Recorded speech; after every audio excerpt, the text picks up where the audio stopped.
দক্ষিণের পাহাড়ের গায়ে ছোট্ট একটি গ্রাম ছিল, যার নাম ছিল গোলাপপুর।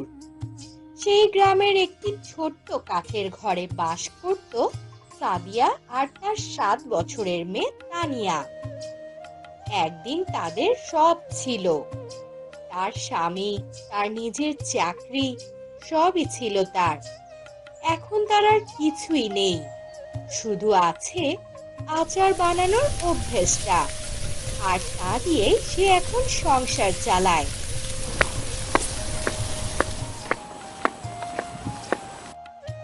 মা, তুমি সারাদিন এই আচারগুলো বানাও, কিন্তু কেউ কিনে না কেন মা? কারণ তারা শুধু স্বাদ খোঁজে, গল্প নয়। আমি যে আচার বানাই সেটা শুধু খাবার না রে মা, এই আচারের সাথে মিশে আছে অনেক মায়ের গল্প। সাদিয়া আর কিছু না বলে আচারের বোতলে মুখ ঠেকিয়ে গন্ধ শুঁকে নেয়। পুরনো সব কথা ভেবে তার চোখে জল চলে আসে। পরদিন সকালে আচারের বোতল ঝোলায় ভরে সাদিয়া ও তানিয়া হাঁটতে হাঁটতে চলে যায় গ্রামের হাটে। তারা গিয়ে বসে একটি পুরনো চৌকাঠের পাশে, আর তাদের পাশে এক কাঠের বেঞ্চে সাজিয়ে রাখে 3 রকমের আচার: জলপাই, বড়ই আর আমের আচার। একটু পরেই সেখানে এক কিশোর দৌড়ে এসে বলে, আপা, 3 বোতল একসাথে দিবেন, না হলে যে বড় ভাই কিনবে না। এক বোতলে তো 3 মুঠো কষ্ট আর 1 মুঠো মায়া মেশানো আছে, তা এত কম পয়সায় কি করে দেই ভাই? গ্রামের হাটে এসেও তাদের তেমন একটা লাভ হয় না। লোকজন আচারের বোতল দেখে ঠিকই, কিন্তু দেখে চলে যায়। একটু পর তানিয়া তার মাকে বলে, মা, আমরা যদি আর হাটে না আসি তবে কেমন হয় মা? না মা, আমরা আসবো, কারণ কেউ না বুঝলেও একদিন কেউ ঠিকই এই আচারের স্বাদ বুঝবে। সেদিন সন্ধ্যায় হাট থেকে ফেরার পথে নদীর পাড়ে একটু বসে সাদিয়া।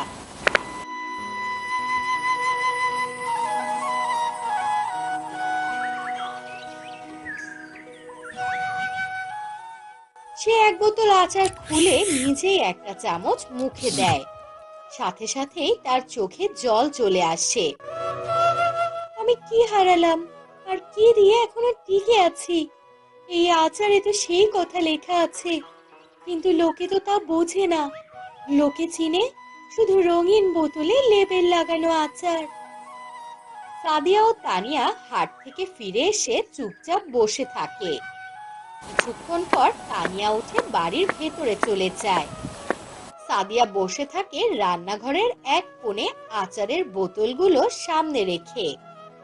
হঠাৎই এক অচেনা মহিলা এসে তাদের উঠোনে দাঁড়ায় আর বলে, আমি বেশ ক্ষুধার্ত, এই ঘরে কি কেউ আছে? আজ কিছু রান্না হয়েছে এই ঘরে? না বোন, আমরা খুব গরিব, শুধু আচার আছে ঘরে আর 2টো রুটি। আপনি বসুন, আপনাকে আমি তাই খেতে দিচ্ছি। সাদিয়া নিজের ভাগের রুটিটায় খানিকটা আচার মাখিয়ে মহিলাকে দেয়। বহু জায়গায় গিয়েছি, অনেক ভালো রান্না খেয়েছি, অনেক দামি দামি খাবারও খেয়েছি, কিন্তু আজ এই আচারে কিছু একটা তো রয়েছেই, একদম যেন অন্য রকম স্বাদ। এই আচারে শুধু মশলা নয়, আলাদা কিছু ঠিকই মেশানো আছে। আমি তো কেবল নিজের মতো করে করি, কিছু শেখা হয়নি ঠিকভাবে। ভালো রাঁধুনিদের অত কিছু শেখা লাগে না, আমি শুধু একজন রান্নার পথিক। কেউ কেউ আমায় আবার রান্নার পরীও বলে। সাদিয়া বেশ অবিশ্বাস ভরা চোখে তাকায় মহিলার দিকে।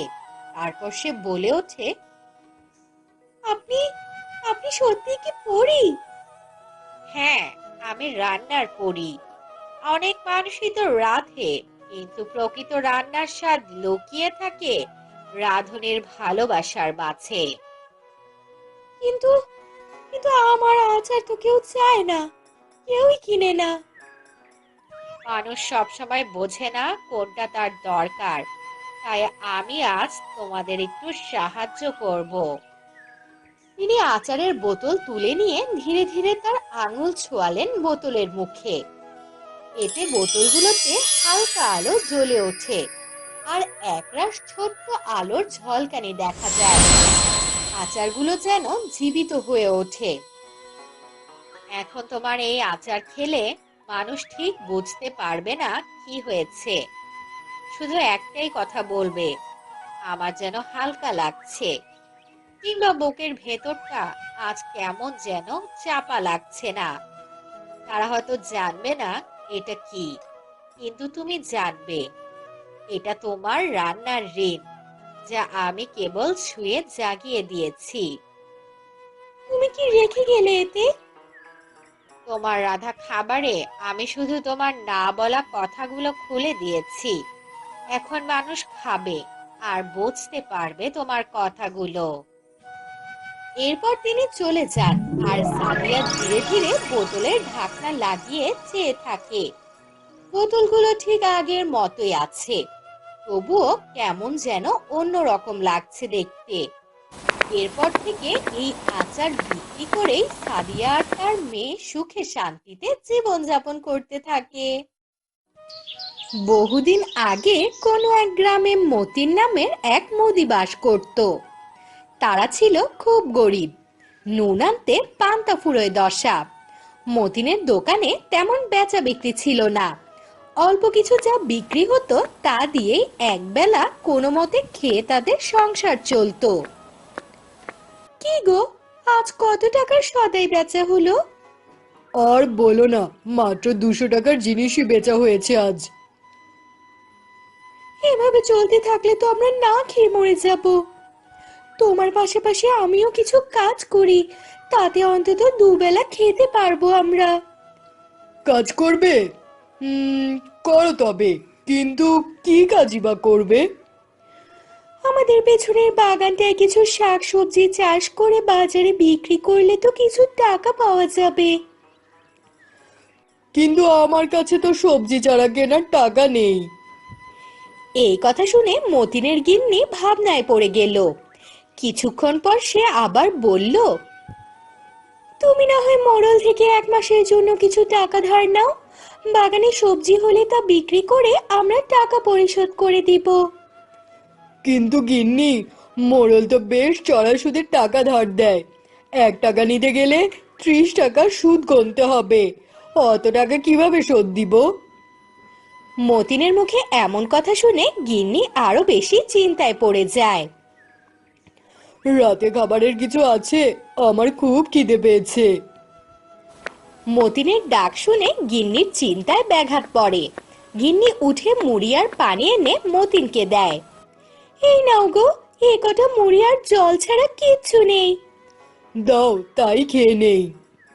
রাতে মুড়ি আর জল খেয়ে তারা ঘুমিয়ে পড়ে। পরদিন সকালে মতিন দোকানে চলে গেলে তার গিন্নি পাশের বাড়িতে যায়। তাকে আসতে দেখে প্রতিবেশী মায়া বলে, আরে বৌদি, এসো এসো, ভেতরে এসো। হঠাৎ এই সাত সকালে এলে, কিছু লাগবে নাকি তোমার? আর বলো না গো, খুব কষ্টে দিন যাচ্ছে। আমি তোমার কাছে একটা সাহায্য চাইতে এসেছি। বলো না, কি সাহায্য করতে পারি? তোমাদের তো সবজির জমি আছে, আমাকে সবজি চারা দেবে তোমাদের কাছ থেকে? এ আবার কেমন কথা গো? অন্য কিছু হলে দিতে পারতুম বাবু, কিন্তু ওসব চারা তো আর দেয়া যাবে না। ওসব আমাদের ব্যবসায় লাগে। এই তো তোমাকে আমি দিতে পারবো না, তুমি এসো এখন। মায়ের কথা শুনে মতিন গিন্নি মন খারাপ করে চলে আসে। সে ধীরে ধীরে হাঁটতে হাঁটতে নদীর পাড়ে এসে দাঁড়ায়। চারা তো পেলামই না, উল্টো কত কথা শুনে আসলাম, গরিব বলে কেমন দূর দূর করে তাড়িয়ে দিল। এসব বলে মতিন গিন্নি দাঁড়িয়ে কাঁদতে শুরু করে। হঠাৎই তার চোখে পড়ে কিছুটা দূরে নদীর ধারে একটা লেবু গাছ আটকে আছে। তা দেখে গিন্নি দৌড়ে এসে লেবু গাছের কাছে যায়। আরে, এ তো একটা লেবু গাছ। বাহ, কি সুন্দর ছোট ছোট লেবুও ধরে আছে। কিন্তু এত সুন্দর গাছটিকে কে এমন করে উপড়ে ফেলে দিল? আমি বরং এক কাজ করি, এই গাছটি তুলে আমার বাগানে লাগাই। যেমন ভাবা তেমন কাজ। মতিন গিন্নি তখনই গাছটি তুলে তার বাগানে নিয়ে এসে লাগিয়ে দেয়। এইবার ঠিক আছে, কোনো কিছু তো পেলাম না, তাই লেবু গাছটা থাকলে তো লেবু বিক্রি করা যাবে। বিকেলে মতিন ঘরে ফিরে এসে দেখে বাগানে একটি লেবু গাছ লাগানো হয়েছে। এ লেবু গাছ কোথায় পেলে গিন্নি? কি সুন্দর ছোট ছোট লেবু ধরে রয়েছে। এরপর গিন্নি মতিনকে সব ঘটনা খুলে বলে। সব শুনে মতিন বলে, বেশ হয়েছে তো গিন্নি, কটা লেবু বিক্রি দিয়েই শুরু করো তবে। পরদিন সকালে মুদি গিন্নি গাছ থেকে লেবু পেড়ে নিয়ে সেগুলো বাজারে বিক্রি করতে চলে যায়। লেবুগুলো বাজারে নিতেই নিমিষেই সব বিক্রি হয়ে যায়। আরে বাহ, এ তো অবাক কাণ্ড! এক মুহূর্তেই দেখি সব লেবু বিক্রি হয়ে গেল। আজ কিছু বাজার নিয়ে বাড়ি চলে যাই, কাল আবারও সকাল সকাল লেবু বিক্রি করতে আসবো। এরপর থেকে প্রতিদিন সকালেই মুদিগিন্নি বাজারে গিয়ে লেবু বিক্রি করতে থাকে, আর তাদের সংসারের অভাবও ধীরে ধীরে কমতে শুরু করে। এক তীব্র গরমের দিন মতিন তার বউকে বলে, গিন্নি শুনছো? আজ আমাকে দোকানে যাওয়ার সময় কটা লেবু দিয়ে দিও সাথে। যা গরম পড়েছে, একটু লেবু জল খেতে পারলে বেশ শান্তি লাগবে। তুমি বসো, আমি এখনই গাছ থেকে তোমাকে টাটকা লেবু এনে দিচ্ছি। একটু পর মতিন লেবু নিয়ে দোকানে চলে যায়। মতিন লেবুগুলো নিয়ে দোকানের এক ঝুড়িতে রেখে দেয়, কিন্তু তার সাথে সাথেই দোকানে অনেক ক্রেতা আসতে শুরু করে। এভাবেই সারাদিন মতিনের অনেক বেচা বিক্রি হয়। জানো গিন্নি, আজ অনেক টাকা পেয়েছি। আজ হঠাৎ বেশ অনেকজন ক্রেতা এসেছিল দোকানে। বাহ, তাহলে তো ভালোই হলো। পরদিন মতিন লেবু না নিয়েই দোকানে গেল, কিন্তু সেদিন তার আবারও আগের মতো বেচা বিক্রি হলো না। কিন্তু দু একদিন পর যখন মতিন আবার লেবু নিয়ে দোকানে গেল, সেদিন আবারও তার অনেক বেচা বিক্রি হলো। এতে মতিনের মনে সন্দেহ জেগে উঠল। ব্যাপারটা কি বুঝে উঠতে পারলাম না তো। যখনই এই লেবু নিয়ে দোকানে যাচ্ছি, তখনই বেচা বিক্রি ভালো হচ্ছে, আর যেদিন নিচ্ছি না সেদিন কোনো ক্রেতাই আসছে না। আমাদের বাগানের লেবু গাছটা কোনো জাদুর লেবু গাছ নয় তো? বিষয়টা একবার গিন্নির সাথেও আলাপ করা দরকার। সেদিন মতিন বাসে এসে গিন্নিকে সব খুলে বলে। সব শুনে তারা দুজনে পরিকল্পনা করে রহস্যের উদ্ঘাটন করবে। সেদিন রাতে হঠাৎই মতিনের ঘুম ভেঙে যায়, আর সে জানালা দিয়ে বাইরে তাকিয়ে দেখে লেবু গাছটি এক অদ্ভুত নরম আলো ছড়াচ্ছে। এ আমি কি দেখছি? আমি কি চোখে ভুল দেখছি নাকি? লেবু গাছ থেকে আলো বেরোচ্ছে কি করে? মতিন সাথে সাথে তার গিন্নিকে ডেকে তোলে আর লেবু গাছটা দেখায়। এ আমি কি দেখছি? এই লেবু গাছ থেকে আলো ছড়াচ্ছে কিভাবে? এ কি করে সম্ভব? চলো তো বাইরে গিয়ে একবার দেখি। এরপর মতিন ও তার গিন্নি বাগানে গিয়ে লেবু গাছের সামনে দাঁড়ায়। এ তো কোনো সাধারণ গাছ মনে হচ্ছে না, এ তো মনে হয় জাদুর লেবু গাছ। মতিনের কথা শুনে তখন লেবু গাছটি কথা বলে উঠল। আমি হলাম জাদুর লেবু গাছ। আমাকে আগের বারের বাগান থেকে মানুষজন নদীতে উপড়ে ফেলে দিয়েছিল। তোমার গিন্নি আমাকে কুড়িয়ে এনে নতুন প্রাণ দিয়েছে, তাই আমিও তোমাদের উপকার করার চেষ্টা করছি।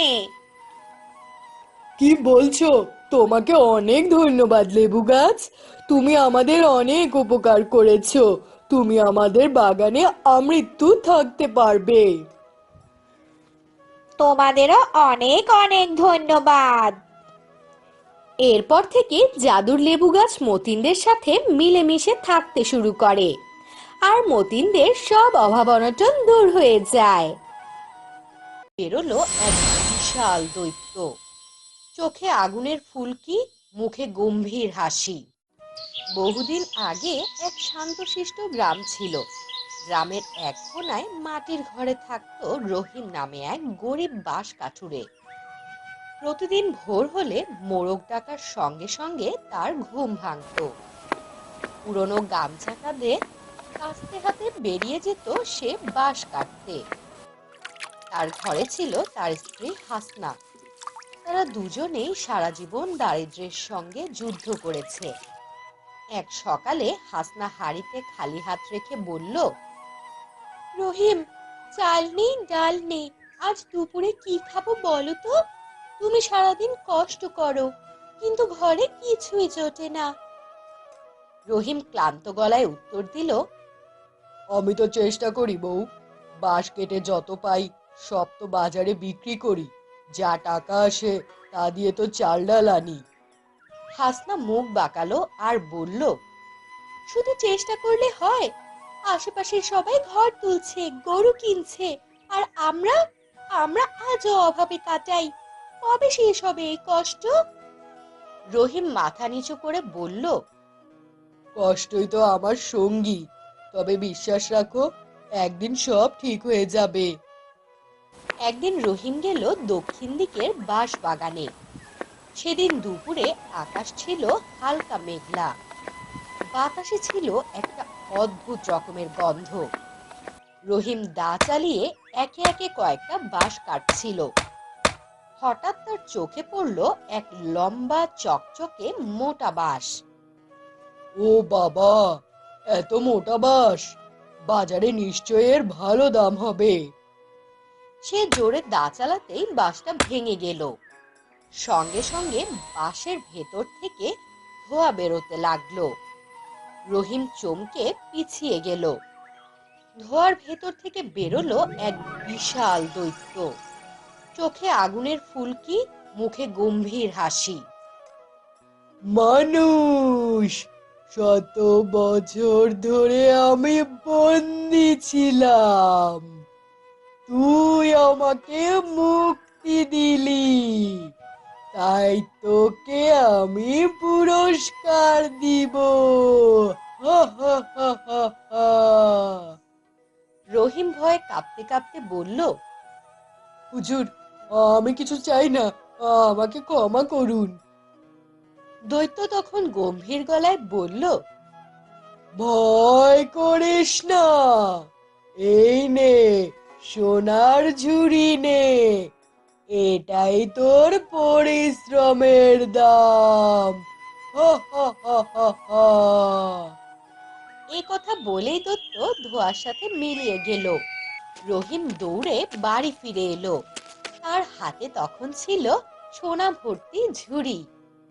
হাসনা অবাক হয়ে জিজ্ঞেস করলো, এত সোনা কোথায় পেলে তুমি?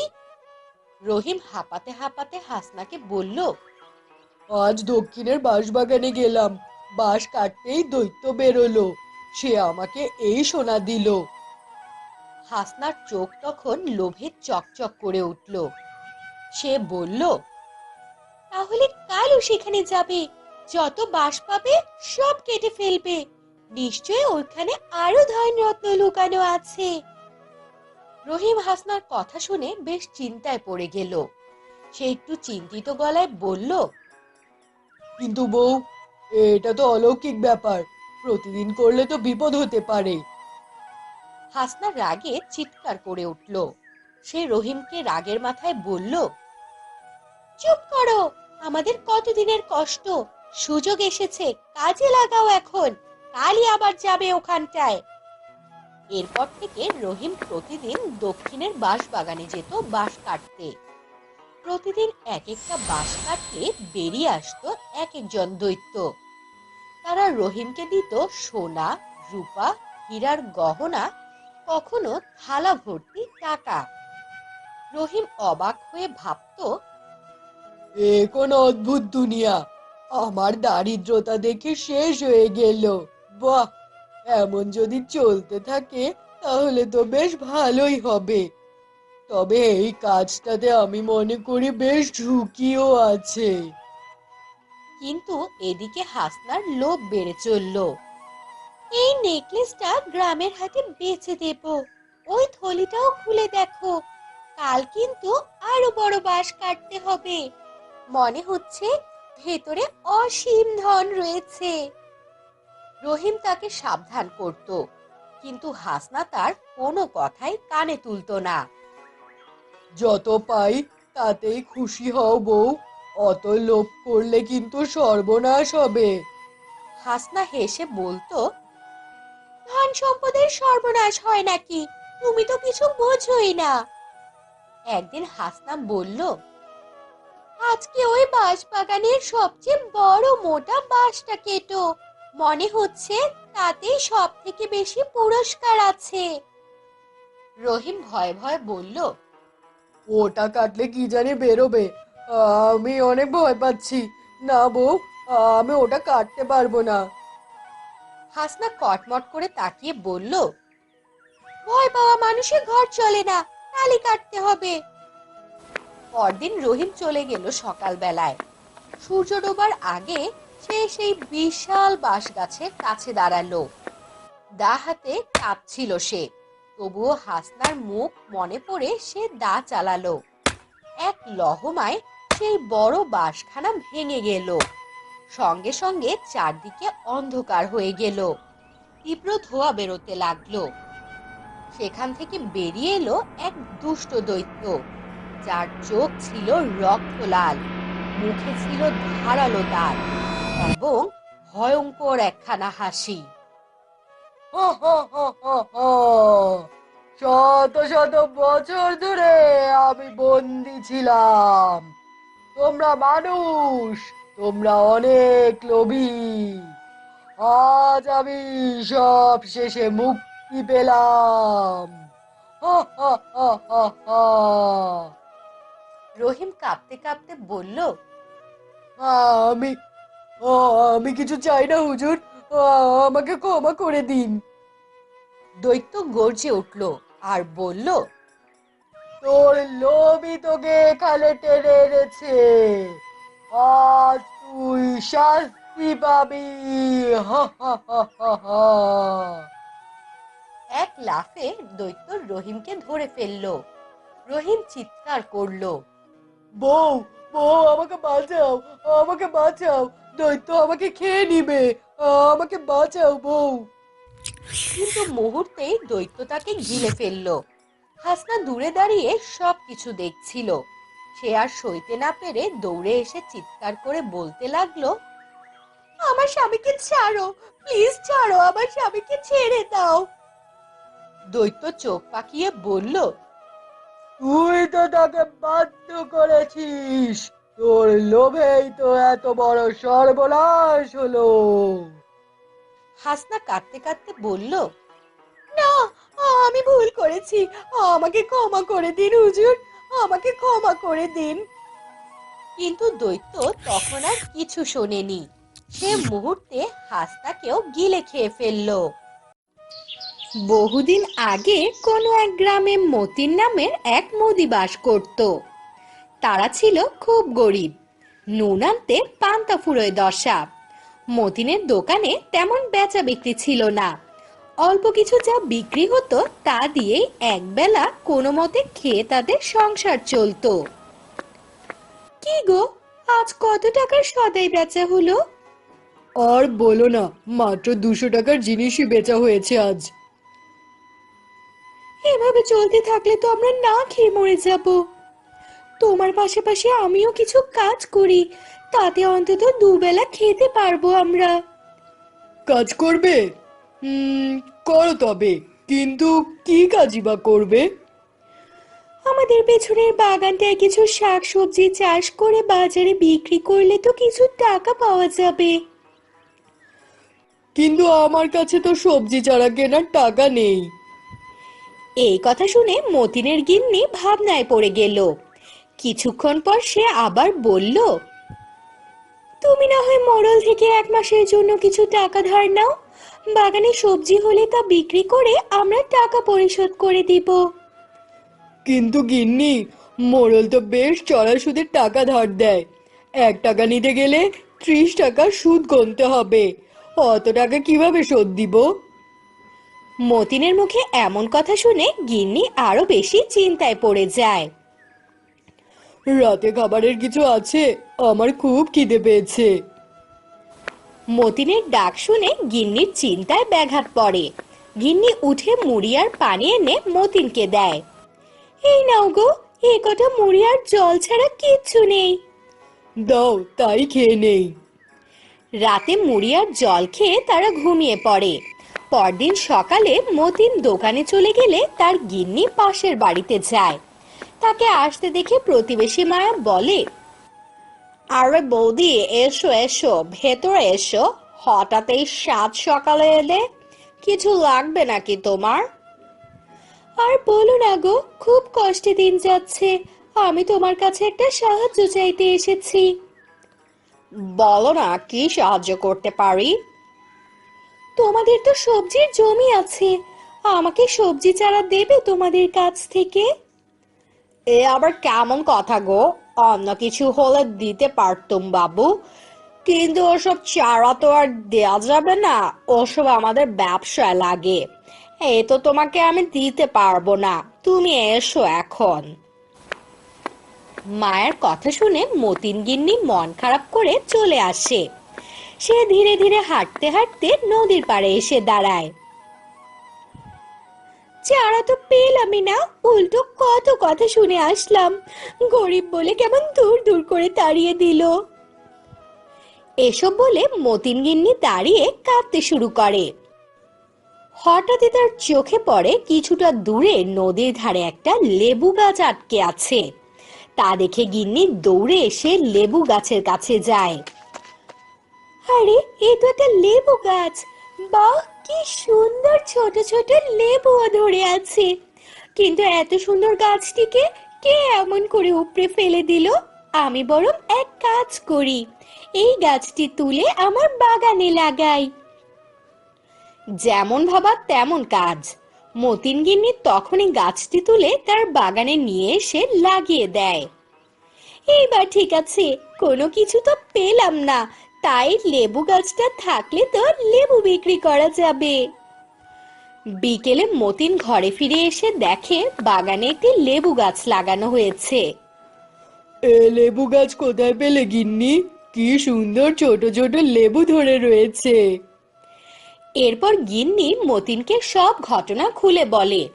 সব শুনে মতিন বলে, বেশ হয়েছে তো গিন্নি, কটা লেবু বিক্রি দিয়েই শুরু করো তবে।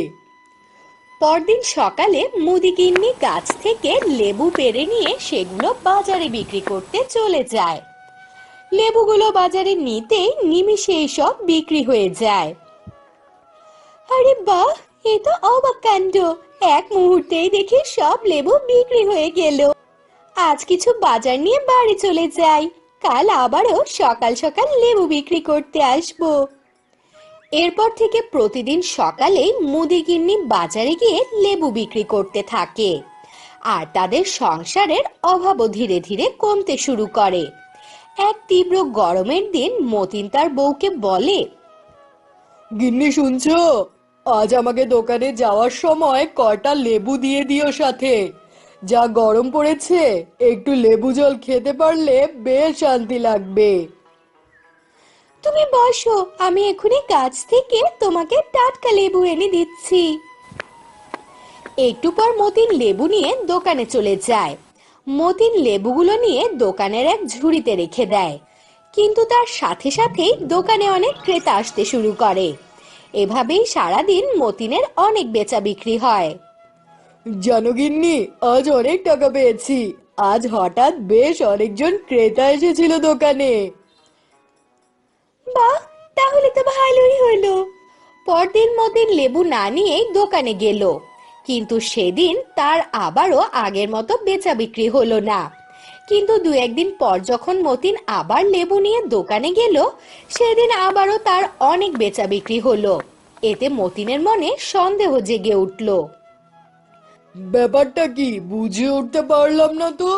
যখনই এই লেবু নিয়ে দোকানে যাচ্ছি, তখনই বেচা বিক্রি ভালো হচ্ছে, আর যেদিন নিচ্ছি না সেদিন কোনো ক্রেতাই আসছে না। আমাদের বাগানের লেবু গাছটা কোনো জাদুর লেবু গাছ নয় তো? বিষয়টা একবার গিন্নির সাথেও আলাপ করা দরকার। সেদিন মতিন বাসে এসে গিন্নিকে সব খুলে বলে। সব শুনে তারা দুজনে পরিকল্পনা করে রহস্যের উদ্ঘাটন করবে। সেদিন রাতে হঠাৎই মতিনের ঘুম ভেঙে যায়, আর সে জানালা দিয়ে বাইরে তাকিয়ে দেখে লেবু গাছটি এক অদ্ভুত নরম আলো ছড়াচ্ছে। আমি কি দেখছি? আমি কি চোখে ভুল দেখছি নাকি? লেবু গাছ থেকে আলো বেরোচ্ছে কি করে? মতিন সাথে সাথে তার গিন্নিকে ডেকে তোলে আর লেবু গাছটা দেখায়। এ আমি কি দেখছি? এই লেবু গাছ থেকে আলো ছড়াচ্ছে কিভাবে? এ কি করে সম্ভব? চলো তো বাইরে গিয়ে একবার দেখি। এরপর মতিন ও তার গিন্নি বাগানে গিয়ে লেবু গাছের সামনে দাঁড়ায়। এ তো কোনো সাধারণ গাছ মনে হচ্ছে না, এ তো মনে হয় জাদুর লেবু গাছ। মতিনের কথা শুনে তখন লেবু গাছটি কথা বলে উঠল। আমি হলাম জাদুর লেবু গাছ। আমাকে আগের বারের বাগান থেকে মানুষজন নদীতে উপড়ে ফেলে দিয়েছিল। তোমার গিন্নি আমাকে কুড়িয়ে এনে নতুন প্রাণ দিয়েছে।